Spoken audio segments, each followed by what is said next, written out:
ছোট ছোট এই মিষ্টির হাঁড়ির মধ্যে আমি কোকোপিটের সাথে ভার্মিকম্পোস্ট মিশিয়ে ফুল গাছের দানা ছড়িয়েছিলাম। চারা উঠে গিয়েছে। এরপর আরেকটু বড় হলে এগুলো বড় বড় জায়গায় দিয়ে দেবো। খুব তাড়াতাড়ি তৈরি হয়ে গিয়েছে গরমের চারা। আর এদিকে নীল রঙের ছোট গ্রো ব্যাগের মধ্যে কিছু টক ফলের চারা বেঁচেছিল, সেইগুলোকে এই 12 ইঞ্চি গ্রো ব্যাগের মধ্যে বসিয়ে দেবো। আসলে তখন এই গ্রো ব্যাগটা খালি ছিল না, এর মধ্যে একটা শাক গাছ ছিল, সেই শাক গাছটা তুলে দিয়েছি। শাক তো আমি অনেক জায়গাতেই করেছি, তখন খালি ছিল তাই বসিয়েছিলাম, কিন্তু এখন যেহেতু কাজে লাগবে তাই মাটিটাকে একটু ভালোভাবে খুশে নিয়ে গোবর সার দিয়ে এর মধ্যে টক ফলের এই চারাগুলোকে বসিয়ে দিলাম। খুব ভালোভাবে বেড়ে উঠবে। আজকেও খানিকটা শাক তুলে নেব। এই নিয়ে যেহেতু সমস্ত শাক গাছ মিশিয়ে আমি দুবার তুলে নিয়েছি, তাই এবার খোল জল দিতে হবে, তা না হলে শাকগুলো কিন্তু ভালো হবে না।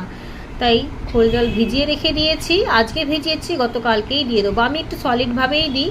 আমি আমার বাগানের প্রত্যেকটা গাছকে সলিড খাবারের অভ্যাস করিয়েছি। আপনি যেমনভাবে অভ্যাস করাবেন গাছ তেমনভাবেই নেবে। অনেক সময় 3-4 দিন পচাতে হয়, কিন্তু আমি পচাই ঠচাই না, আমি একেবারেই 1-2 দিনেই ভিজিয়ে দিয়ে দিই। এতে কোনো সমস্যা হয় না, গাছ শিখে গিয়েছে সলিড খাবার নিতে। তবে নতুন বন্ধুরা কিন্তু অবশ্যই খোল জলটাকে বেশ 3-4 দিন বা 7 দিন মতো পচিয়ে নেবেন, পাতলা করে জলের সাথে মিশিয়ে তবেই গাছে দেবেন।